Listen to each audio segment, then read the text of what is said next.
All right, what we got here? The I guess corporations have begun to take notice as to the Stop Killing Games initiative being done by Ross Scott. Is it Scott Ross? I'm really bad with names. The dude named Accursed Farms. I think it's Scott Ross. Whatever. It's this guy, right? He's the one who put the initiative together. Base initiative, I wholeheartedly agree with it. Pretty much saying that, like, DRM is like bullshit. If people want to be able to sort of support the game, the community for the game or whatever after the sunsetting of the game no longer being supported by developers, independent fans and like developers should be able to do that if they want to, right? Which is a position I wholeheartedly agree with, right? Like, emulation and stuff like that's exactly what that is. Emulation of like old video games, which would be lost media otherwise. As I believe that I always forget. Is it Scott Ross or Ross Scott? I think it's Scott Ross, right? Scott Ross, So we got all the main sort of culprits. We got Nintendo, Activision Blizzard, Microsoft, Sega Riot Games, Ubisoft coming out against this. Should be expected that they'd be against this. But what's the big man himself got to say? Industry's lobbying against Stop Killing Games.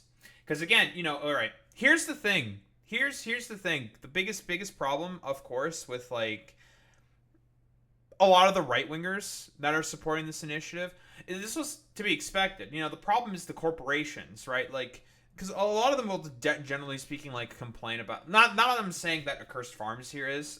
I don't think that really matters in particular. The problem is that like a lot of like the culture war talking points and bullshit like that is always going to like distract away from like actual like main problems like this, saying like, yeah, I think it's bullshit that corporations have the ability to just kill games when they have to sunset them and don't have to give the code at all over to like independent fans or developers or something. Like, yeah, this isn't a result of fucking wokeness or whatever. That's a bunch of poppycock, a bunch of hooey, a bunch of nonsense. It's a problem with the fact that companies, all they fundamentally care about is not providing a fucking service or a good. They just want to make as much money as possible. That's literally the main issue here. Which is why I'm for this initiative. I'm for Stop Killing Games. I think Stop Killing Games is a great idea, great initiative. I so full-heartedly support emulated games. I have no problem with like games being emulated and stuff. It makes it such that there isn't lost media and lost projects. That were worked on. So I'm in full support of this initiative. It's very, very good. So what do we got here from Accursed Farms, aka Scott Ross? I'm really bad with names. I'm sorry. Hello! I have a Hello. development on the Stop Killing Games campaign. True. Now, as I mentioned earlier, it's recently crossed the 1 million signature mark, though I'm assuming nothing. Nothing. In fact, I've been given stats that there was a previous initiative that had 250,000 of its signatures invalidated. And I could see us setting a new record there. So keep signing. That's the first thing. Second, True. for anyone who doubts how powerful this initiative can be, we now have a lobbying group issuing a statement about us. Do you think if we had no chance of changing things, we would have lobbyists coming out against us? Well, a big one is Video Games Europe. Best I can tell, this is essentially the voice of the industry. Oh, yeah, we just read an article last time about these guys. Yeah, their like excuses are basically like it's like the exact same shit Pirate Software was also throwing out there. Just like, oh, it stymies developer creativity. It's just like, yeah, man, because developers have a lot of choice in order to be able to fucking have decision making ability in terms of the direction a game can fucking have. Yeah, in like a AAA game studio. Yeah, totally, man. Of course.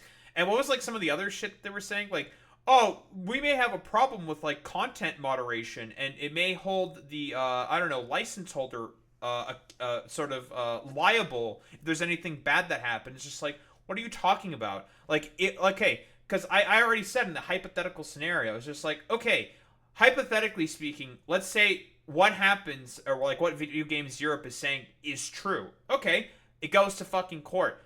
You know what the company can just argue? They say like, listen, we handed over control to a private server that these guys are fucking holding. Okay, you have like a problem with this, go talk with them. We have no responsibility. We're completely hands off on this, and that's just like boom shebang shabong. You can just get rid of the case. The case would be immediately fucking dismissed.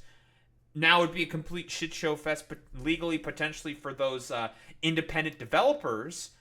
Sure, that's a completely different question, obviously, but the idea that like the company that would be held liable for any potential bad conduct or content that happens in the game when it's like being independently and privately sort of like worked on in like servers in like a community of fans who want to keep the game going it's ludicrous. It's silly, and very, very weak, pathetic excuses. I assume that Accursed Farms here is probably going to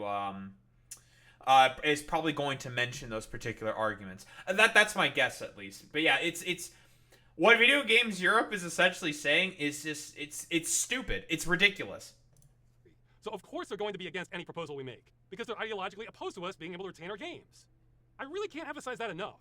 Even if every developer in the world was for our proposal, the industry would still be against it, because it's not developers who make most of the big decisions. It's shareholders and companies worth billions. So with that in mind, let's go through this statement quick by our opposition here. We appreciate the passion of our community. However, the decision to discontinue online services is multifaceted, never taken lightly, and must be an option for companies when an online experience is no longer commercially viable. Well, I have great news for you, Video Games Europe. We are in no way seeking to impede your right to discontinue online services. We are saying you can shut down your... Yep. It's the exact same argument fucking Pirate Software is making. Quite literally.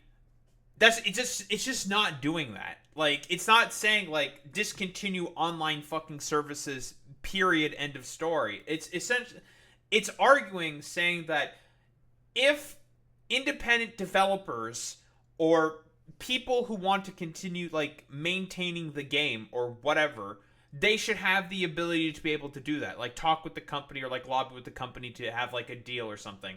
Or for companies to be more transparent, generally speaking, about their sunsetting sort of like programs and ideas, right? So saying like they should be very, very clear for when a game is going to sunset, right?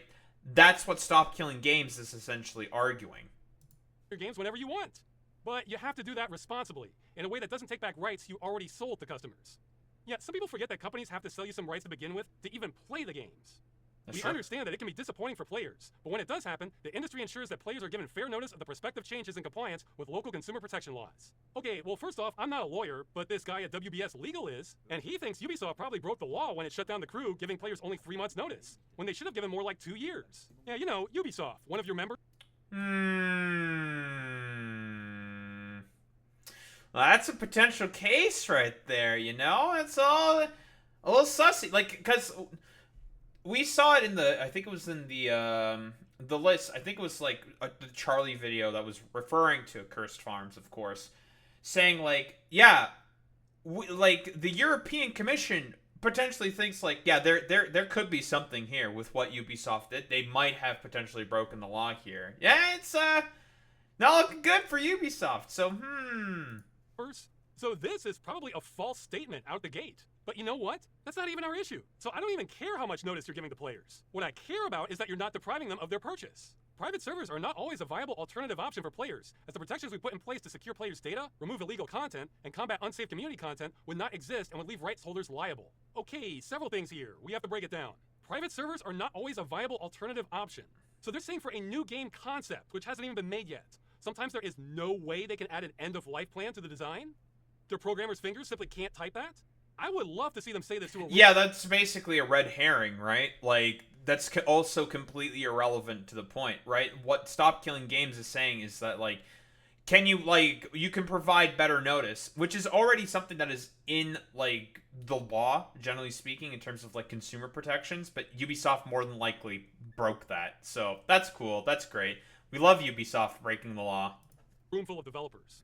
I think the industry would be surprised how viable it was if the law said you can't take back the limited license rights you already sold to the customer. And this next part. Yes, this part is true. Players will absolutely be getting a rougher and more wild experience playing an unsupported game. I happen to know a thing or two about that. So yes, that's the nature of anything unsupported. That's not a good excuse to destroy what people paid for. It just means they're on their own. But then they say this part. It would leave rights holders liable. Okay, I am not a lawyer, but my first impression is this strikes me as very not true. The way I read this, they're saying they are incapable of writing an end-user license agreement that absolves them of all liability on shutdown. Like planning for end of life, apparently it's just not possible. So Yeah, which is also, I mean, that's not the point that I brought up. I decided to go with like the sort of hypothetical scenario. It's like, okay, let's say that they do, It's like you're telling me that what the corporation can't just inherently dismiss it and say that we're not supporting this game anymore. We are no longer liable for anything. Is that what you're saying? Yeah, pretty much nail on the fucking head. Like, you're telling me that the company is supposed to be held forever liable for a game that they're no longer supporting, that they have sunsetted. You're essentially like prescribing the straw man onto yourself. It's very, very strange. It's just like that's not what anyone is arguing here. This is complete nonsense. me, as a layman, I'm wondering what's the problem with adding a line like this to the EULA? Once our company ends support, we are not responsible for any and all issues that arise from users continuing to operate the game in a discontinued and unsupported state, and absolve ourselves from any and all liability pertaining to its continued use. There's probably a better way to say that, but you get the idea. They seem to be... Well, it's because, okay, this is where I have to come in here. Just, listen, I'm going to help you out here. I don't remember his fucking name. I'm so bad with this. I'm so sorry, dude. I'm just going to say Curse Farms. The thing is that companies want to hold their licensing rights for as long as possible. It's the same shit as like what happened with Mickey Mouse and Disney, right? When Mickey Mouse was supposed to go public domain, was it Steamboat Willie? They just kind of said no, forehead, fought a bunch of fucking lawsuits, and basically tried to hold on the licensing of Steamboat Willie for as long as possible to try to destroy the public domain.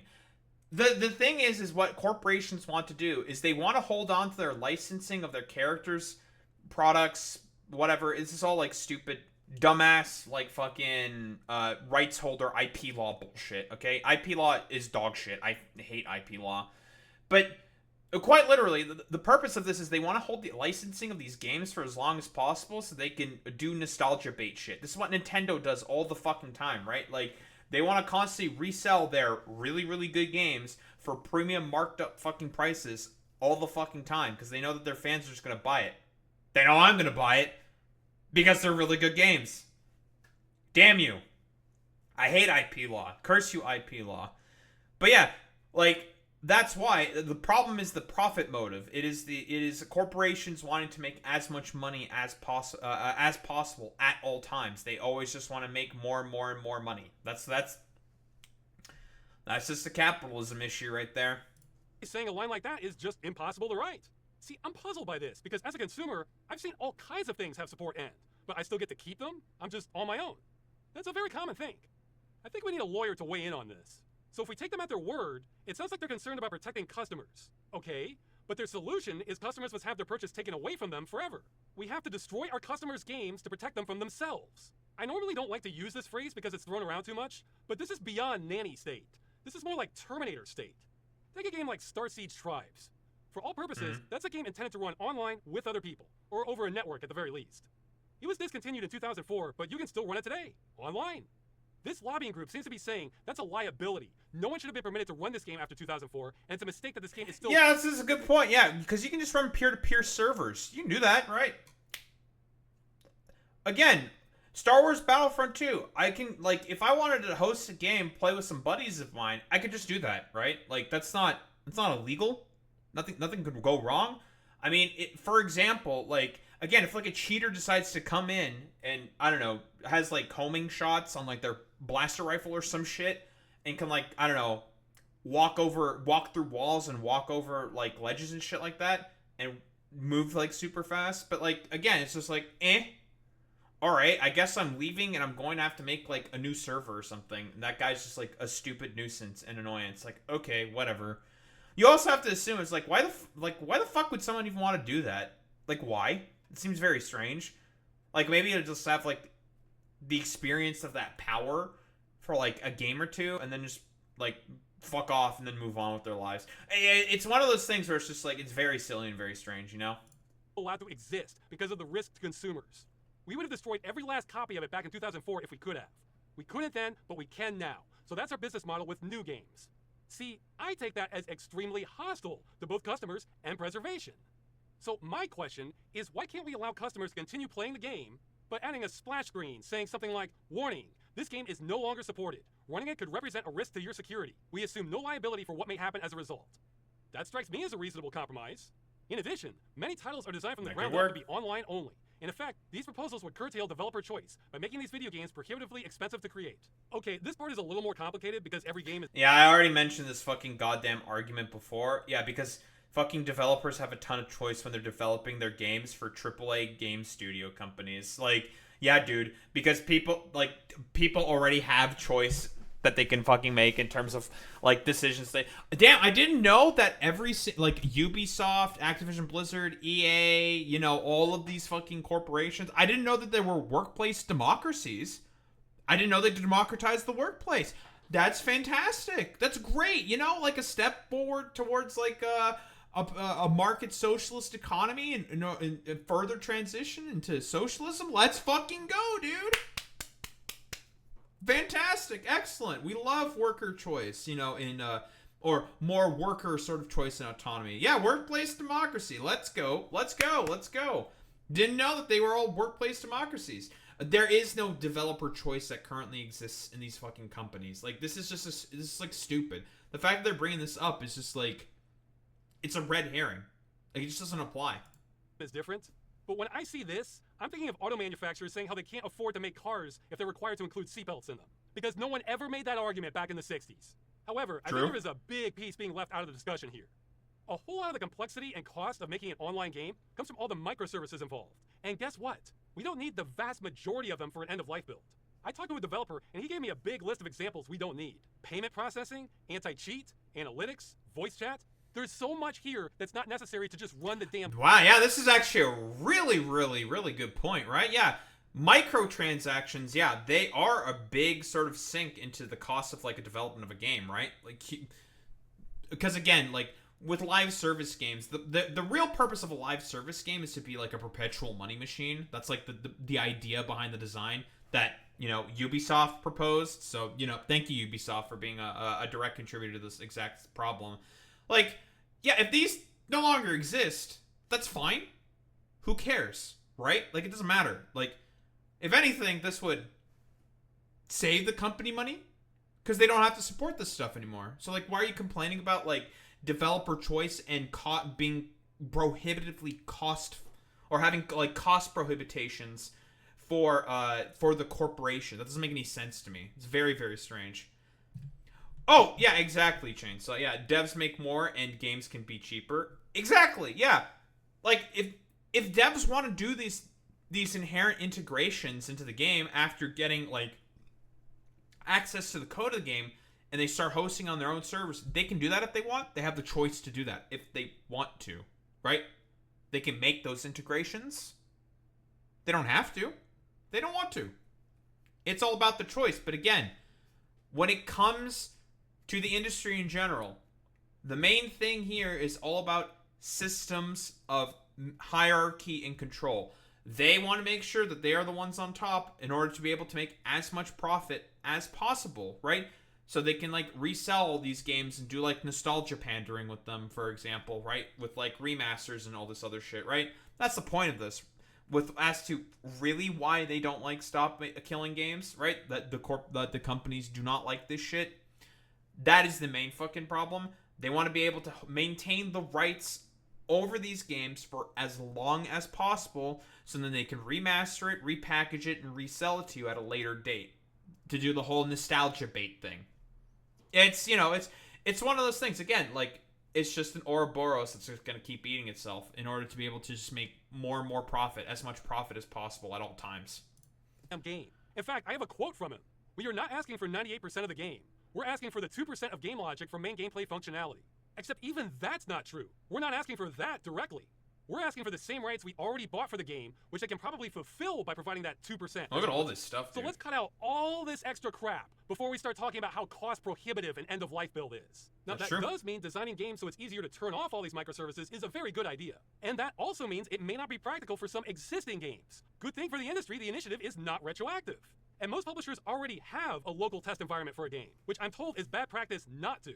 That's half the battle right there. That's true, right? Yeah, you have to have local test environments, right? That's a really, really good point. You can just use that local test environment build and just give that to like indie developers if you want to, right? Just like put on like you know, I mean this may sound like ridiculous. You just put on like fucking GitHub or some shit. Yeah, that's just a random example, right? Like throw it up on GitHub.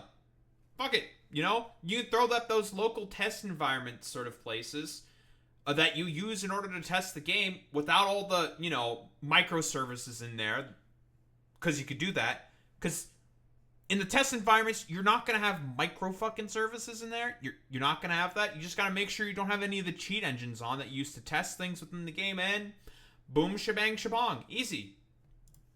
So this statement? No, this one is meme level. I do not believe the industry when they say this is so expensive it's not possible. Especially when it's been done many times before. True. This is seatbelts all over again. And how about getting input from big European developers not on this list, like CD Projekt or Larian?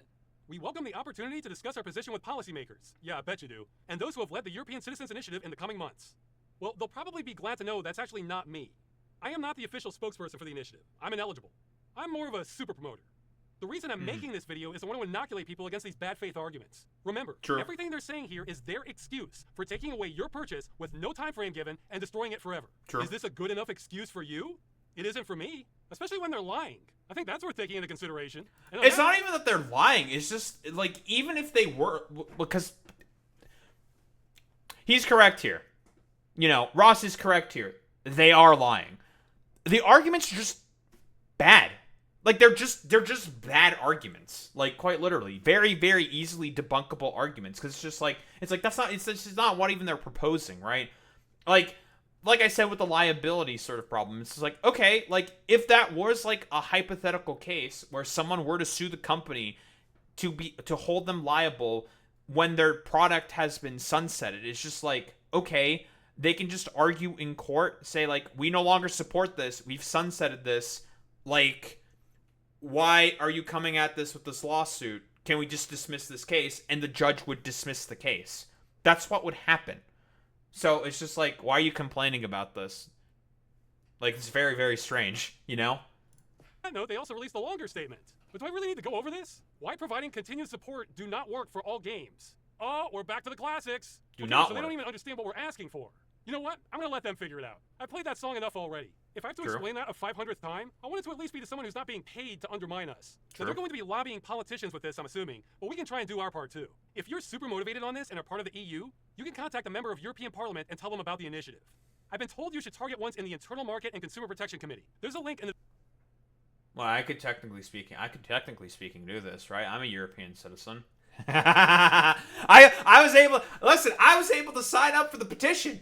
I signed up for it, you know? I was technically able to do that. You know, I have my Romanian passport and everything. I did it. You know, I did the thing. I did the meme. I did my part. You know, I helped, you know, before it was too late, you know, before I knew, like, too much about it. But, yeah, you know, I could just be like, hey, you know, yes, I am also a Canadian citizen. I am both a Romanian and a Canadian citizen. Yeah, Romania has birthright citizenship. So, yeah, I could do this if I wanted to. You know, that's very, very cool. In the description below. Just pick one for your country, and I'm just relaying this next part. I have no idea myself. I wonder if there's one for Romania. You should maybe avoid PFE and ESN, as they're not known for doing things, is how it was explained to me. And the last bit of advice is a lot of email to them gets buried. So if you want something that stands out, this title was suggested to me. 1 million plus sign European Citizens Initiative. Stop destroying video games. Help us protect gamers' consumer rights. And that's all I have on Video Games Europe lobbying against us. For now, I guess. A quick update to the last video. Yeah, we'll see. I didn't mean to scare the hell out of everyone signing. If you made an honest mistake filling out the initiative, it won't count, but don't worry. I don't think you'll be in any trouble with the law. Just don't spoof fake signatures. That's the part that's a big deal. Also, don't sign if you're not voting age. I've said this before, but it's been a while. There's always 50 things to cover. Finally, if you have made a mistake, you might be able to get it corrected. Get in touch with the official spokesperson, Daniel. His info is on the initiative page. All right, that's it. Keep signing. Based. And yes, you should keep signing this. I'll probably post the link to it below for the initiative because, yeah, it's just a good initiative, right? And Ross has done everything possible in order to, you know, push it through the necessary legal means in order to, you know, have it work. And this has a chance to be able to become precedent and law within, well, Europe. It's not a big chance, not a big shot, right? But it can happen, you know? Like, first in Europe, and it could cause like a snowball effect in other countries. Yeah, we know like the perfect example: USB-C cables for Apple products, for example. Guess what Apple had to do because of that regulation from the European Union? Well, since Apple doesn't want to lose that big market that they have, they decided to not retroactively. They decided to make all new Apple products have USB-C cables on their products. They got rid of their fucking proprietary charging bullshit because they only did that because, again, it's an anti-consumer sort of practice. You know, no right to repair, making it such that you have to go through the proprietary business in order to be able to get replacement parts, like for like computer charging cables, for example. And I know the stories. I knew a lot of fucking Apple kids back in the day.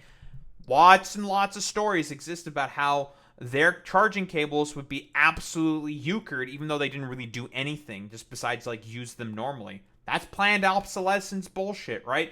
Because Apple wants you to keep buying more charging cables at a shifted up, marked up premium price because they're the only ones that sell them, right? It's all anti-consumer monopolistic bullshit. But yeah, you know, keep signing for the petition, you know. I'll do my part in helping it spread further. It's a good petition. Good initiative. Not petition. I don't know what the hell I'm saying. And it certainly has a chance in order to become a law within the European Union.